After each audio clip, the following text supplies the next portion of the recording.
Corinthians chapter 13, and that will be our message for today. And we will consider to divide this chapter into three messages.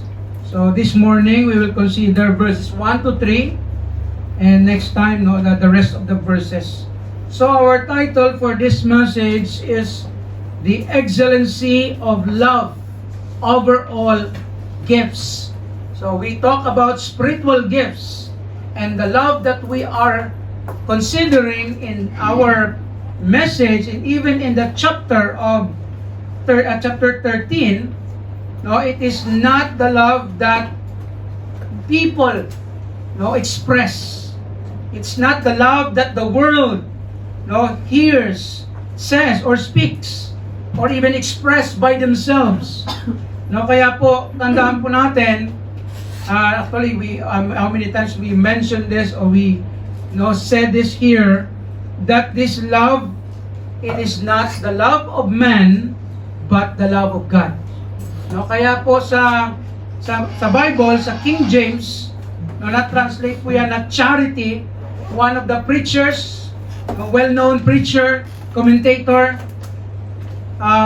said that this translation of charity is very weak. If we say very weak, it means that wala na po silang mahanap na word na ma-translate nila ang word or ang love na in the Greek called agape. During the time when they were translating the Bible from original or from Greek into the English, although marami pang process in between, the word na choose nila is charity. Pero according to one commentator, a famous commentator, by the name, huwag ko na sabihin, na it's likely very weak. But para lang mas maintindihan po natin kung ano yung ibig sabihin po na ito, we will consider some of the meanings. Actually, sa atin na language or English, ang word na love, sa original language, which is the Greek, have many words and have meanings, each of those words. So ang pinaka well-known lang na words about in relation to love, let me elaborate this first before we proceed to our message. Una is yung tinatawag na eros. Eros, that is a Greek word for love, or Greek word and translated to love. So when you say eros love, it is the love that can be found to husband and wife, opposite sex. So yan po ang tinatawag na eros love, and dyan din po na nakuha ang word na erotic, na sinasabi natin erotic, parang may sensual or something about the flesh, about sex, that is the term. So dyan po nakuha ang word na erotic or eros love, that's in the Greek. And the second is phileo. It means kind or friendly love. So yan po ang common na love na makikita po natin sa tao, kindness or whatever kind of friendship love, very common yan, and humanly speaking, that must be the love na makikita po sa mga tao.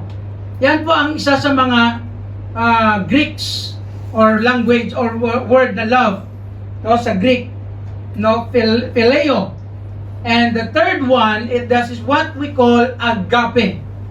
Agape. By the way, when you say phileo love, it is give and take love. You give and take. That is the exercise of phileo. Kaya minsan pag sinabi mo pag sa friendship, gano'n, pag friend kayo, give and take. Di ba? So that is a human love. Understandable, acceptable. But the love that God wants us and emphasize in His Word that we need to exercise is the agape love. That means sacrificial. selfless, and it is designed to give, just give, and that is the love of God. No, agape love, and that is the love that we are meant here. That the excellency of love, the excellency of love over all gifts. So ano po ang ibig sabihin o bakit na mention ito ni Apostle Paul in this letter? Kung maalala po natin, we are talking about spiritual gifts in chapter 12, and the problem of the spiritual gifts, no, in the church at Corinth, no, they misused, they abused, and they use it, no, to brag, to compete, to degrade others, to disregard others, reject and neglect. And that's why Paul wants them to be corrected of their way of life. And that's why in verse 31 of chapter 12, balik po tayo sa last na verse na sinabi ni Paul dito, but covet earnestly the best gifts, and yet show I unto you a more excellent way. So Paul was preparing them to be ready kung paano nila i-exercise. Ano ba yung pinaka-excellent na paraan? Best way to exercise and apply spiritual gift. So he prepared them, and he proceeded to chapter 13. Actually sa original po na scripture, wala pong chapter and verse, ha? No, it was created by the Bible scholars for us to be easy to remember, easy to return or to go back. So yan po ang hindi po kasama sa original talaga ang chapters and verses. And let's go to our message in this, verses 1 to 3 lang ang iti-take natin. So ang tanong po dito, pamangkot saan sabihin ko, what makes the agape love excellent over all spiritual gifts? So bakit po ito importante, pinaka-excellent, pinaka-best? May best pa, no? So, grabe na-emphasize or pag-emphasize. So bakit ito po ang best na dapat natin ma-consider sa buhay po natin? Bakit ang love? So si Paul, nagbigay po siya dito ng mga hyperbole or figure of speech in verses 1 to 3, and that figure of speech is hyperbole. When you say hyperbole, exaggerated. No? In-exaggerate niya yung mga point or yung bagay na example or analogy or hypothetically para lang ma-emphasize yung point at maintindihan po natin kung gaano ka-importante, ka-excellent ito ang love na sinasabi ng Bible o ng Diyos o ni Paul. So let us consider, number one, this is the first reason that we can have, and this is our first point, and that this is only ang ating i-take for this morning. So because it is the foundation of all spiritual gifts. Ito po yung pundasyon, ito po yung basis, ito po yung kung sa term pa is the solid rock. Ito po yung pinaka-root of everything. And that's why sabi ni Paul in verse 1, paano ito natin masasabi? Verse 1, sabi niya, though I speak with the tongues of men and of angels. He's referring here, the tongues of men, it speaks to the languages.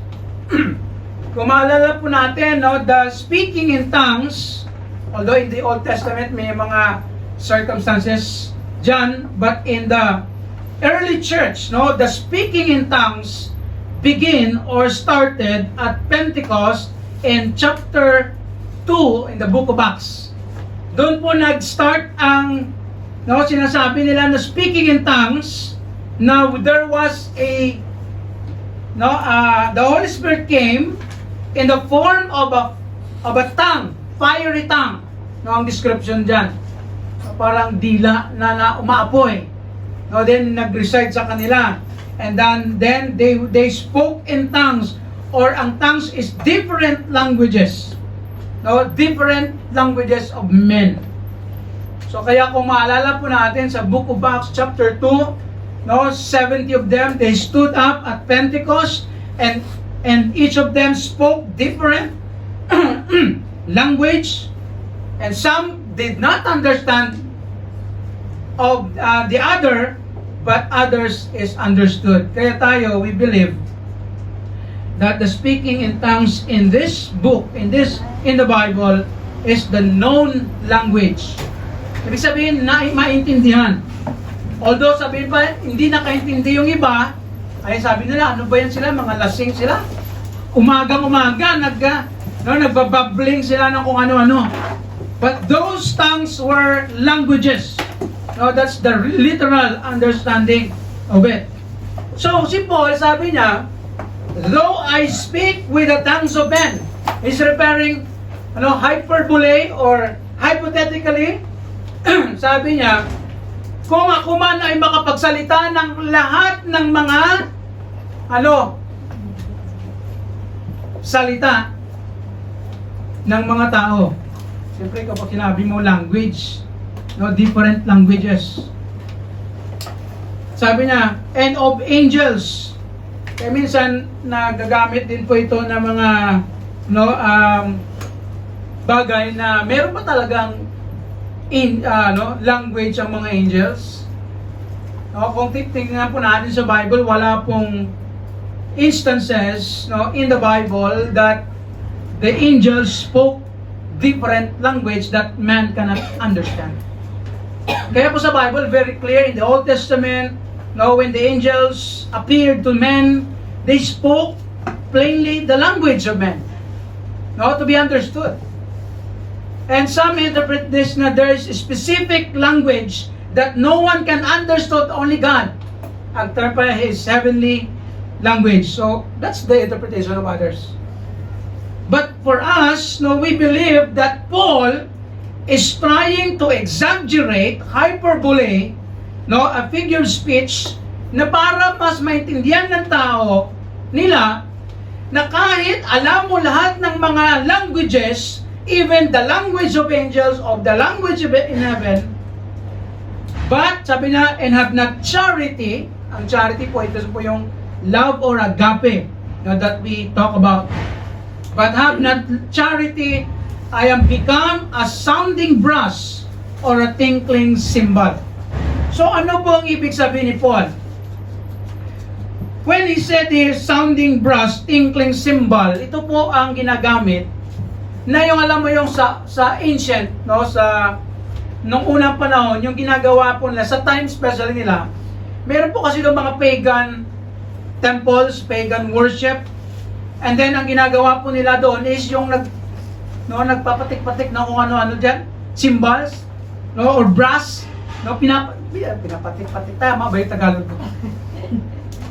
Para magkaroon ng noise, para magkaroon ng ecstatic yung mga, sa pagan worship.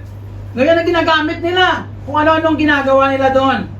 So yun po, isa sa mga ginagamitan ng, sinasabi ni Paul, sounding brass and tinkling cymbals. And sometimes ginagamit po ito sa sports or sa merong yung mga theater or like for gladiator, whatever, just like that.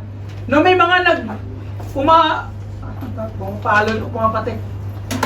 Tama ba yun? Para hindi ko sigurado yung Tagalog ko, pasensya na kayo. Basta, naintindihan nyo na yun. Para mag-create ng noise, and that noise, it's not a noise that good to hear. Kung ikaw ay makikinig na it brings irritation, discomfort. So that is the effect of it. So why he used this as analogy na kung ikaw ay kahit alam mo lahat ng tongues, languages, even the language of angels, kaysa sa mga commentators that I heard, that this point of Paul, why he used this even obey of angels, kasi nga, isa sa mga, no, balikan po natin, yung problema po dito sa Corinth, no, is about tongues. No, ang speaking of tongues, na-abuse nila, nagagamit nila sa mali ang kanilang, no, spiritual gifts kung meron man, o yung iba siguro pretending gifts, na pag ikaw ay may nag-speaking in tongues, you are so supernatural, you are, no, favored by God spiritually, no, you are special, no, that is the abuse, no, that they were doing. Kaya si Paul ginamit niya at saka inunan niya ito na point about tongues. Sabi niya, kahit may language ka pa from heaven of angels, pero wala kang pagmamahal, nothing. Sabi niya, I become a sounding brass. Ano pong ibig sabihin ng pag-sounding brass, tinkling cymbals? Ang point niya po is, it is not effective. You will not be effective. Kaya po ang first po natin dito na i-consider from that verse, sign gift without love is inefficient. Sign gift, kaya ang speaking of tongues kasi, actually, basically, no, it belongs to sign gift or it is a sign. No, nagpapakita po yan ng sinyales or a sign, no, that the work of the Spirit. In fact, meron po sa Old Testament, I forgot to put in the verse or ang verse dito, ano, according to John MacArthur, that it is no sign for the Jews, na judgment to those who will not believe. God.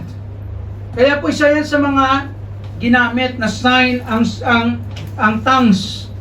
Kaya sabi ni Paul, kahit meron kang ganyan, kahit lahat pa nga kaya di alam niyo po kung titingnan po natin, no, ang pagka-emphasize niya, Apostle Paul, exaggerated siya, that is figure of speech, no, hyperbole. So tama ba yan na parang exaggerated yung pag-describe? No, that is part of, ano yan, the art of speech. No, ayan po ang tinatawag na figure of speech. Kasi part po yan, no, para mas maintindihan natin. So malalim yung figure of speech yan. Kaya pag hindi po tayo well-known sa English, na mahirapan tayo. But let us consider, no, the point of Apostle Paul for us as well to understand that sign gift without love is inefficient.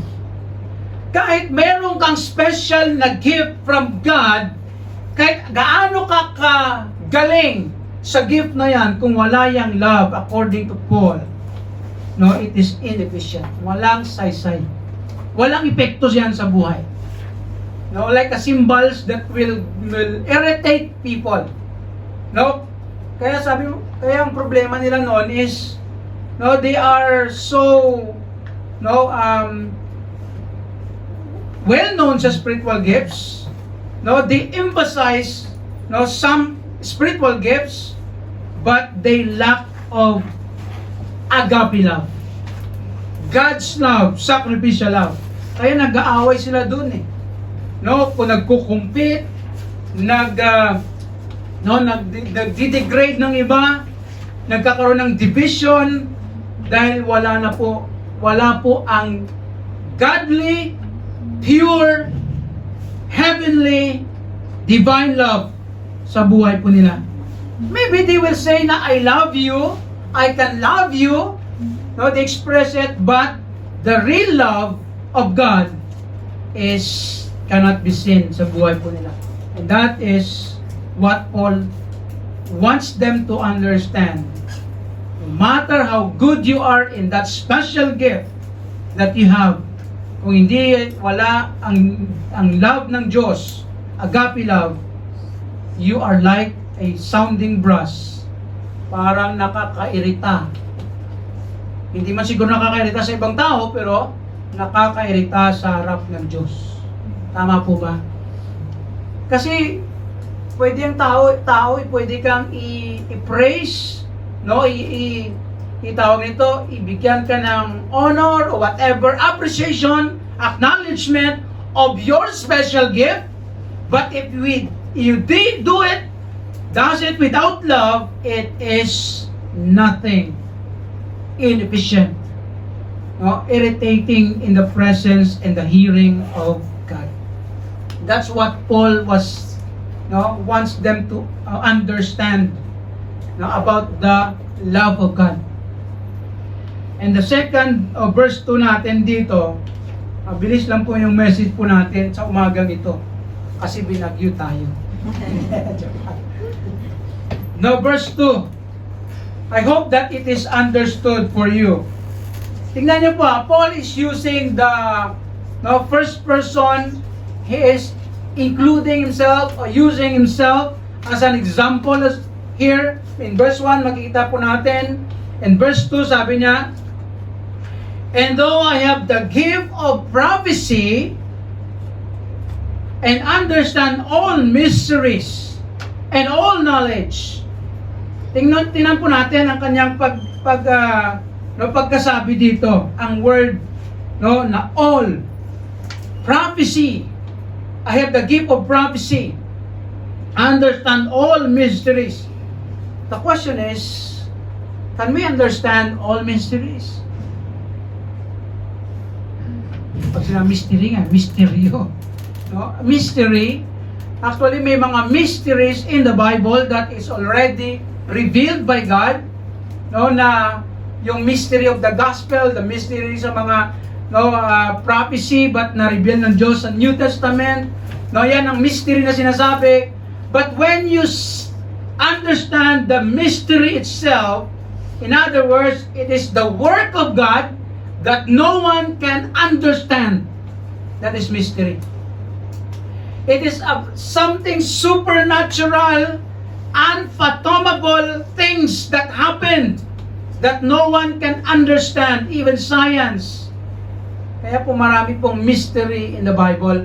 Marami din pong mystery na nangyayari na hindi po maintindihan ng tao, hindi ma-explain ng kanino man. Because it is the work of God. That is mystery. Kaya po ang mystery sa Bible, sabi ng isang quotation, mystery is hard to understand but easy to believe. Naintindihan po natin yan. Marami po mga mystery or mysterious things in the Bible, yung mga pinagaling ni Jesus, yung mga namatay, nabuhay. Some were impossible to be healed. But because of God, because of Jesus, they were healed. The sickness is wala na pong cure, but still, because of the power of God, it is cured. And that is a mystery. No one can explain that. Kaya alam niyo po, marami po sa Bible na sasabi, especially the character or the nature of God, it's a mystery. The pre-existence of God is a mystery. No one can explain that because that is God. The Trinity, the doctrine or teaching of Trinity, one God in three persons. That is a mystery. No one can explain that. So yan po ang mga examples of mystery, the messages, the prophecies in the Old Testament. Kaya sabi dito ni Paul, if I have the gift of prophecy, by the way, pag si prophecy, it is either foretelling, ibig sabihin, nagsasabi ka ng mangyayari, or foretelling, na sinasabi mo ang message, you tell the message. Kaya po ang prophecy po, ang understanding po dyan sa Bible, ang mga prophets, they foretell, nagsasabi sila ng mga bagay na mangyayari in the future, and sometimes they foretell ang message ng Diyos. Ibig sabihin, nagdi-deliver sila ng message na sinabi ng Diyos sa mga tao. That is foretelling. Ang foretelling, may TH, yan po ang sinasabi nila yung mga mangyayari. Kaya po, tandaan po natin, ang gift of prophecy, isa dito sa mga ina-highlight nila sa Corinth na nagkakaroon ng problema. Eh sabi ni Paul, if I have the gift of prophecy, understand all mysteries, kaya exaggerated po ito. No, hyperbole. Hindi po lahat maintindihan ng mystery. But Paul gave by hypothetically and hyperbole para maintindihan po natin kung gaano kaimportante ang love sa spiritual gifts. And all knowledge, lahat ng mga kaalaman, alam mo. And though I have all faith, lahat ng faith. Kaya po sa Bible, meron din pong gift of faith. Ano po yung gift of faith? Pag sinabi mong gift of faith, ang taong may gift of faith, meron siyang, kung ano man nangyayari sa buhay niya, still, may peace, relax siya because he has the faith, small or greater faith. May mga ganun pang qualifier sa Bible. Kaya sabi ni Paul, kahit nandyan lahat ng faith sa akin, so that I could move or remove mountains. Kaya ba alam niyo po ang pagkasabi niya, so that I could remove mountains, it speaks of the prayer yan eh. Diba sabi ni Jesus kahit na meron ka, if you have a very small, your faith is like a mustard seed, you can ask to this mountain to be removed. Diba mayroong ganong sinabi si Jesus Christ in the gospel. It is an act of faith. And faith, na-apply po yan sa mga sa prayer. And that's why he connected the faith and removed mountains because he's referring to prayer. Kaya ang mga taong may gift of faith, very prayerful. Tama? Spiritual gift. Kahit meron ka lahat, sabi ni Paul, kahit meron akong ganito, prophecy, wisdom, understanding mysteries, all knowledge, lahat ng kaalaman, meron ako, even the faith, all faith. And then sabi sa last, and have not charity. Ang sabi niya, I am nothing. Can you imagine that? Andyan na lahat sa'yo, pero wala ka pa rin. Nothing. Kasi nga, ito yung sa problema sa Christians noon, sa Corinth. Nagsisipag, galingan sila. They compete, they try to be the best of among the rest. Ganun din, Gusto nila na ba sila yung mga na pinaka-best, and then they claim to have the best gift, the special gift, the greatest gift, whatever they claim to be, they brag of all they have. And then Paul says, even though you have all these spiritual gifts, you're still nothing. You're still worthless. You are still useless. And that's what Paul means here. Kaya po, ang love is very important. Kaya I use the word serving gifts kasi lahat po nito speaking gifts pala. Kasi yung gift of prophecy, that's speaking gifts. Kaya po ang basic po na meaning or yung foretell na prophecy, ang ibig niya sabihin, that is speaking gifts. Aside of tongues, kasi ang tongues is signs, speaking gifts din yon. Pero ito, I consider speaking gifts. If you understand all mysteries, in other words, you understand all mysteries, you can explain. Yun pong ibig niya sabihin. Kahit ma-explain mo man yung mysteries na sinasabi sa Bible, ginawa ng Diyos, and all knowledge, if you have all knowledge, you can tell the people of everything. Kaya ma-consider siya na belong sa speaking gifts. All faith and expressed in prayer and that is also speaking gifts. Kaya alam niyo, may mga tao talagang galing-galing mag-pray, no? I mean, sorry, ako hindi ako marunong mag-pray. Ang Diyos di naman tumitingin sa puso. Ay, no, sir. Di tumitingin pala sa salita o sa mga, hindi siya yung words natin, no? It is nothing without the heart. Amen? Amen.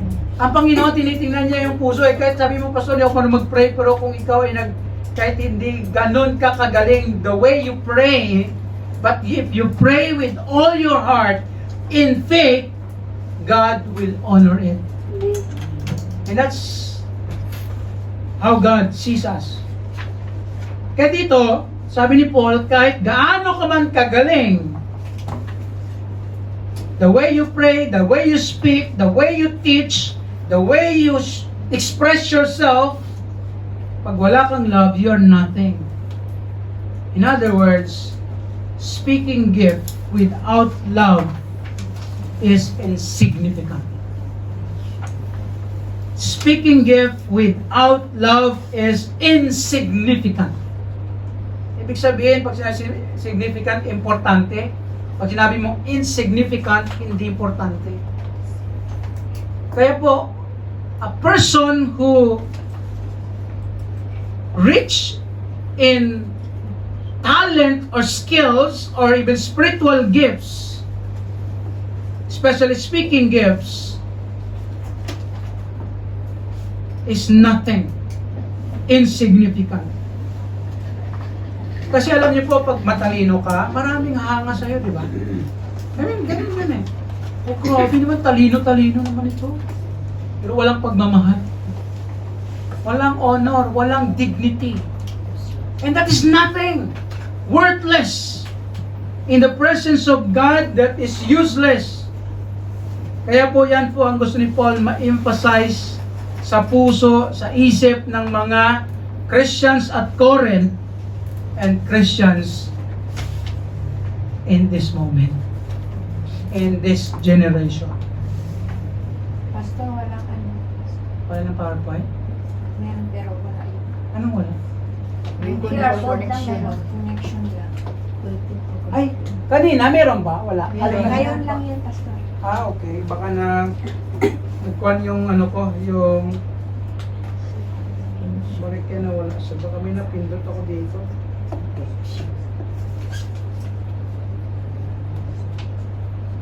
Naghang ata. Ano natin?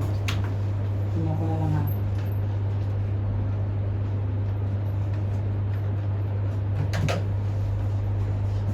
Okay.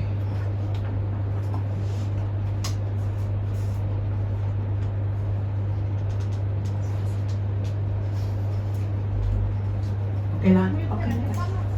Speaking gifts without love is insignificant. Kasi Paul, he is correcting them that no matter how good you are in your speaking or your gift, you are nothing. We are nothing. He's using himself as an example that I am nothing. Walang saysay ang buhay. Walang saysay ang ginagawa natin, especially pag wala po tayo love, agape love. Kaya po sa amin, no, sa mga pastor, we preach, we teach, kung wala naman kaming pagmamahal sa inyo, wala itong saysay. No, it will become worthless. Even though people will say, will see, na grabe naman, no? Dami niyang alam, dami niyang achievement, pero hindi naman nakikita yung agape love, sacrificial love. Kasi minsan, ito pong problema, no? This is the problem of many people, that we misunderstood or we misapplied the love that God has given us.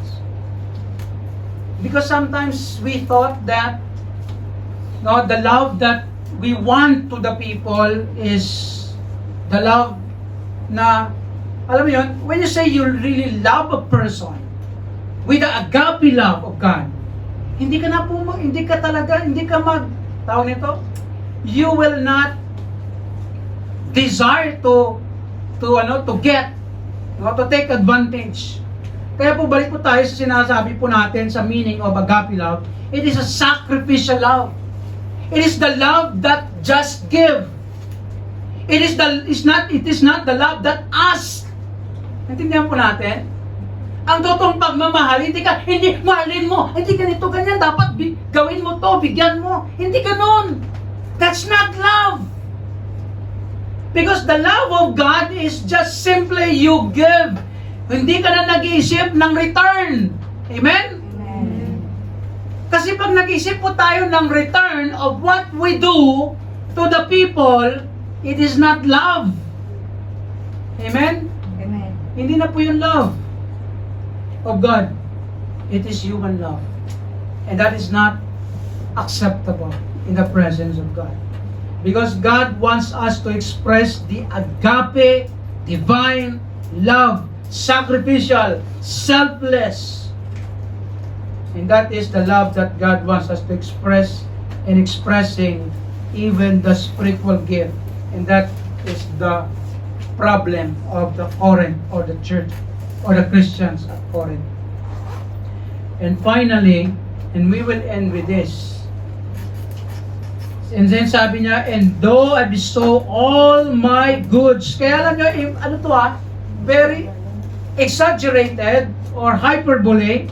Sabi niya, though I bestow all my goods. Lahat ng meron ako, pera, kayamanan, ibigay ko, bestow all my goods to feed the poor. Alam niyo po, ang pag-emphasize po dito ni Paul, hindi lang po to na sige, magbigay ako doon, mag-donate ka, ka sa mga tao na, yung, alam mo yun, donation, sinasabi. Yung pwedeng gano'n. Pero hindi po gano'n yung ibig sabihin ni Paul. Ang ibig sabihin ni Paul, ang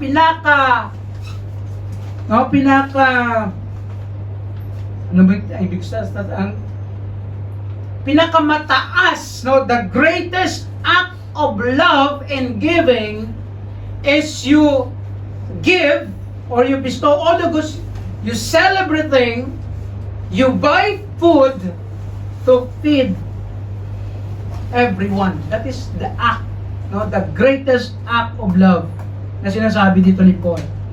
Bestow all my goods and feed by himself the poor. Kaya alam niyo po, hindi lang to basta nagbigay ka, but kundi ikaw mismo, nag-effort ka, to do something to feed the poor.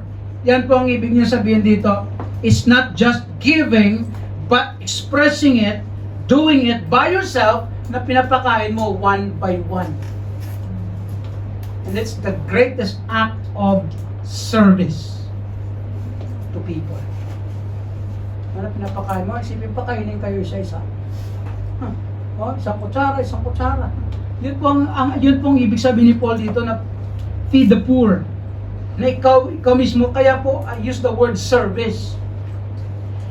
Kaya, and though I give my body to be burned, kahit ibigay ko lahat, masunog man ang katawan ko, lahat na mamatay man ako, that is an act of martyrdom, na mamatay ka for the cause of Christ, for the cause of the ministry.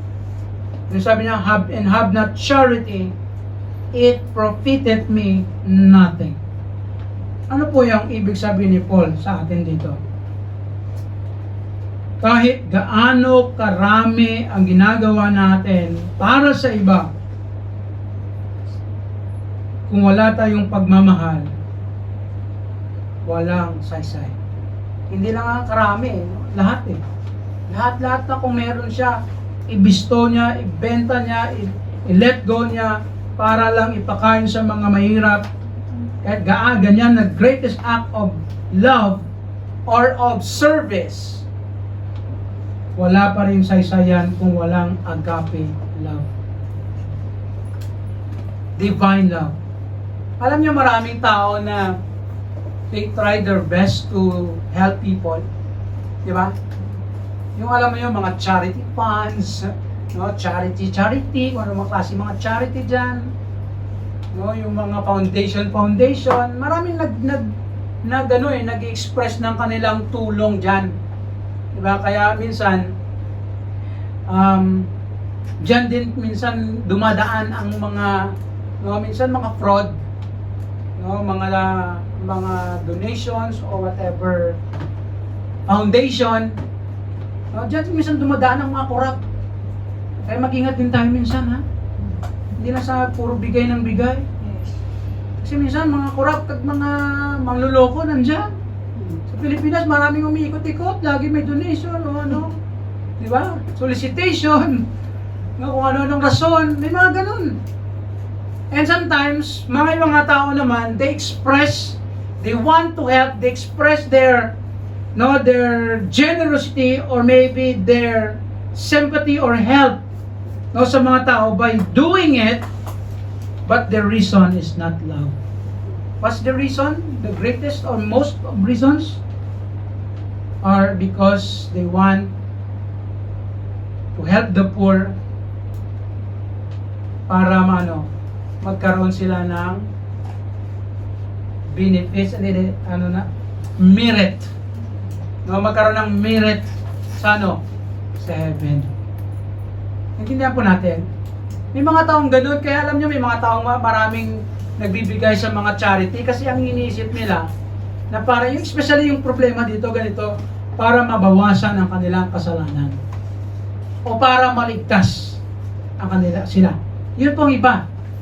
But sa atin, no, we do these things not because of that, but because of the love of God na binigay sa atin. Tama? Kaya alam niyo po, kung maalala niyo si Zacchaeus ba yan? Yung pandak na meet niya si Jesus Christ. Umakyat sa sycamore tree. Then si Jesus Christ sabi, bumaba ka dyan, punta ako sa bahay niyo. And then kumain sila doon, nag-dinner sila.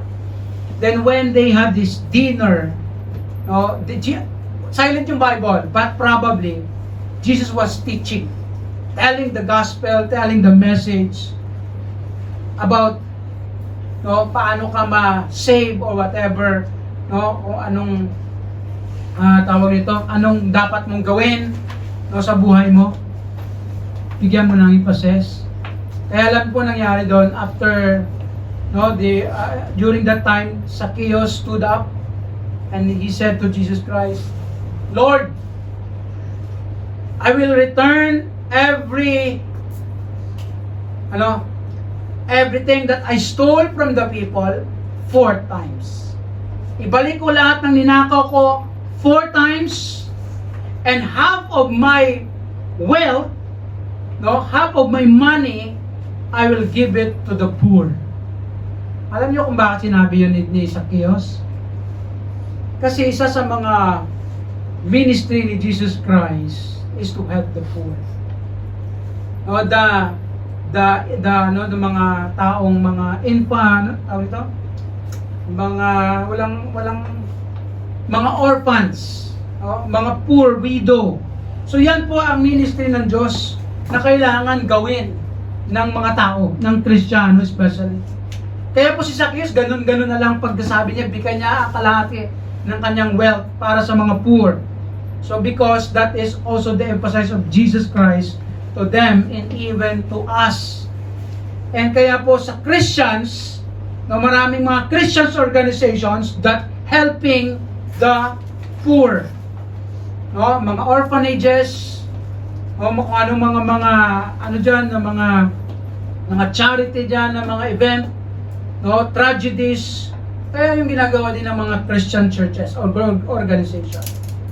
But if we do everything without love, according to Paul, according to here, it is nothing. It profited me nothing. Walang ganansya yan, walang benefits, walang balik yan sa atin. Kaya po, we'll consider this serving gift. I forgot to edit this word. Serving gift without love is insufficient. That is sufficient, ha? I forgot to edit the word there. Serving gift without love is insufficient. Ibig sabihin, kahit gaano karami, kadami, o gaano ka, no, nagawa po natin sa ibang tao, kung wala mang yung agape love, kulang. Insufficient. Walang benefits, walang reward, no, sa Panginoon yan. Walang balik. Kung ang ginagawa po natin para sa tao, walang agape love. Amen? Alam niyo po, every time we do something for other people, kung yan ay out of love, agape love, yun po may mga reward yun sa Panginoon. But if we do something to other people because we are forced, we are obliged, no, we are, tawag nito, ano pang ibang reasons, it is nothing. Profited you nothing. Wala pong ano yan, reward o saysay pa rin sa buhay po natin. Kaya sayang. Sayang yung ginawa po natin, sayang yung binigay mo natin, sayang yung tinulong natin. Kung walang pagmamahal yan, walang reward. Especially in the presence of God. Spiritual gifts without accompanied by agape love are worthless, useless, even powerless. Walang effect po yun. Therefore, let us always examine our service to God and to others and make it sure that we do it with agape love. Do you understand agape love? It is a divine love. Love without expecting a return. Kaya po tayo na tao kasi yun ang problema po natin. We are selfish. Right? Selfish po ang tao eh. You want to have return, you want to take advantage or to take. Kaya alam niyo po, ang statement po na give and take, hindi po Christian yan. It is not Christian love. No, give and take is not Christian love. It is selfish love. Human love. Because the love that we must have and we must express is divine, sacrificial, selfless love. That is agape love. The love of God. Yan po ang pagmamahal ng Diyos sa atin. And therefore, that must be our love. And next Sunday, we will consider to elaborate, as Paul elaborated the characteristics of that love. We will consider that next Sunday. But for now, our challenge here is to do everything with the love of God, especially as a Christian toward other Christians. Have you already discovered or discerned your spiritual gift as Christians? Just correct my word there, typographical error. Nag-alam nyo na po ba yung spiritual gift natin? Nyo? Do we use our spiritual gifts with agape love? Ginagawa ba natin yung anong gift na binigay ng Diyos sa'yo na, alam mo yung, mahal?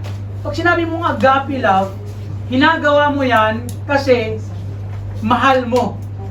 No? Mahal mo ang ginagawa mo, mahal mo ang mga ginagawan mo ng bagay na yan. At maging masaya ka. Amen? You will be satisfied. Kung yan ay love of God na hindi ka na nag-expect ng return. Ako, bigyan ko nga to, gaganit ko na para bigyan din ako. Oh. That is not love. Na tumutulong tayo tapos you will expect to that person will help you back. That is not love. Let us correct that. How much or how many you have sacrificed in serving God and others? gaano na karami ang nasakripisyo mo para sa Diyos sa pag-serve mo sa Panginoon. Pastor, ako siguro sa dami-dami kong nagawa sa Panginoon, no, dami-dami ko nang nabigay sa Panginoon, binilang mo pa. Huwag mo nang bilangin. Kalimutan mo na yon. Alam niyo po, when we do something for God, no, huwag na po nating i-recall yan and you use it as a basis of your merit, of your blessing, of maybe whatever things. It is not acceptable before God. Just do your best with love, with the agape love, and just let God do the rest. No, yun po ang totoong love. Hindi mo na iniisip, binibilang ang nagawa mo, na kabutihan, ang nabigay mo sa iba na mga bagay, hindi mo na iniisip at binibilang yan. Because it is in God, it is God who will reward or maybe reimburse what you give. And that is love. Giving without expecting a return or even recording. No? Naka 1 milyon na ako sa iyo, ha? 1 milyon, parang sana all. No? So, no, just give and do something, especially with your spiritual gift, without expecting a return, because that is agape love. Let's pray.